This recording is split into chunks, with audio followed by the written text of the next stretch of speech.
Um clássico thriller que começa com um assassinato que desencadeia uma série de eventos do passado que foram sistematicamente escondidas. Crise de Identidade foi uma minissérie que causou um baita impacto no mundo dos comics e ajudou a mudar completamente a visão que se tinha dos super-heróis da DC até então, sem falar que acabou iniciando um novo e memorável momento do universo DC, levando até a crise infinita. Eram tempos de estabilidade criativa e de boas séries mensais no universo DC, mas só o que chamava a atenção mesmo era quando Jim Lee assumia alguma mensal. Mesmo com Geoff Johns se destacando no Flash e arrumando a casa na parte mais bagunçada da cronologia, sem falar de Mark Waid e Grant Morrison em grandes fases onde quer que caíam. Então veio a minissérie que estremeceu toda a indústria e colocou em dúvida as decisões dos super-heróis DC como nunca havia acontecido. A primeira edição já é um chute no estômago do leitor, pois inicia no melhor clima das histórias mais leves da liga. Sue Dibny está organizando sua tradicional festa surpresa para o aniversário do seu marido, o Homem Elástico. Acompanhamos o grande amor do casal no discurso de Ralph e como este amor se manifesta nos pequenos momentos. Mas aos poucos vem surgindo pontos de tensão na história, até que vemos a casa dele ser invadida e Sue sendo atacada e queimada. Então temos disparando alertas em vários super-heróis e descobrimos que eles criaram alguns protocolos quando acontecesse algum ataque a um deles. Mas o inevitável ocorreu e temos a primeira das grandes e impactantes cenas da minissérie, com Ralph chegando em casa e encontrando o corpo de sua esposa assassinada. Inicialmente os heróis já listam os super-vilões incendiários e formam equipes para ir atrás deles. Mas um pequeno grupo fica para trás após o funeral de Sue. Gavião Negro, Arqueiro Verde, Canário Negro, Zatanna e Electron vão meio às escondidas encontrar com Ralph. O clima é de que tem alguma coisa que só eles sabem e termina a edição com o Homem Elástico irado dizendo que todos sabem quem foi e que deveriam ir atrás do Dr. Luz. Vamos para a segunda edição e vemos o Flash e o Lanterna Verde abordar este grupo sobre o motivo de acharem que o Dr. Luz é o culpado. Então temos a primeira grande revelação. Anos atrás, a Liga estava em missão e o Dr. Luz invadiu o satélite da Liga. Lá acaba encontrando Sue Dibny sozinha e logo decide atacá-la. Luz consegue violentar Sue antes de mesmo algum super-herói retornar após ela apertar o botão de emergência. Tão logo vão chegando, vão atacando Luz para imobilizá-lo, mas ele não para de se vangloriar do que fez e como ele percebeu a verdadeira fraqueza dos super-heróis, as suas famílias.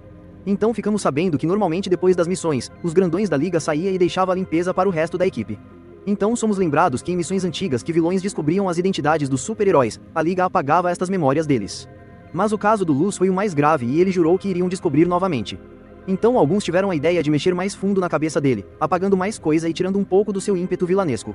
Os membros que estavam presentes se dividiram e se formou uma espécie de votação, vencendo os que haviam perdido entes queridos recentemente.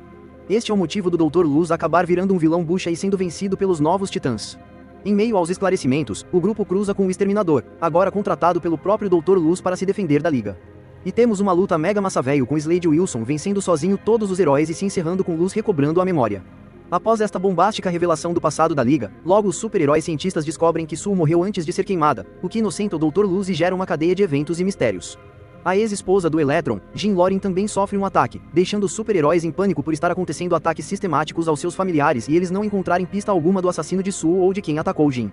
A história segue trabalhando as relações pessoais e o lado mais humano dos super-heróis, apresentando diálogos poderosos e profundos enquanto eles vão se perdendo em pequenas pistas tentando descobrir a identidade do assassino.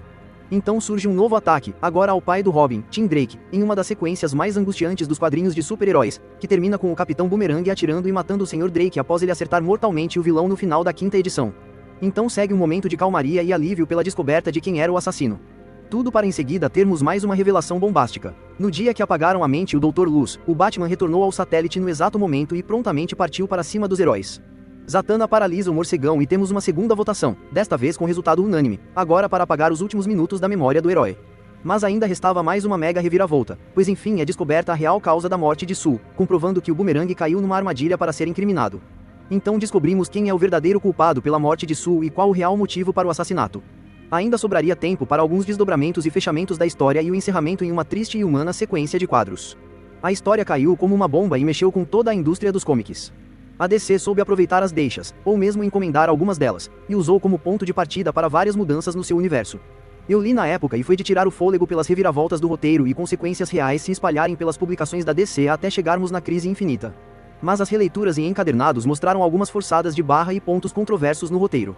Os roteiros foram do autor best-seller de livros policiais Brad Meltzer e contou com desenhos de Regis Morales em uma história que se complementam entre textos precisos e arte que transmite perfeitamente a emoção dos acontecimentos. O autor escolheu a dedo cada personagem e soube respeitar os históricos de cada um e suas reações. A Panini publicou por aqui como minissérie em 7 edições entre setembro de 2005 e março de 2006. A Eagle Moss chegou a republicar e a própria Panini trouxe outras tantas vezes em encadernados.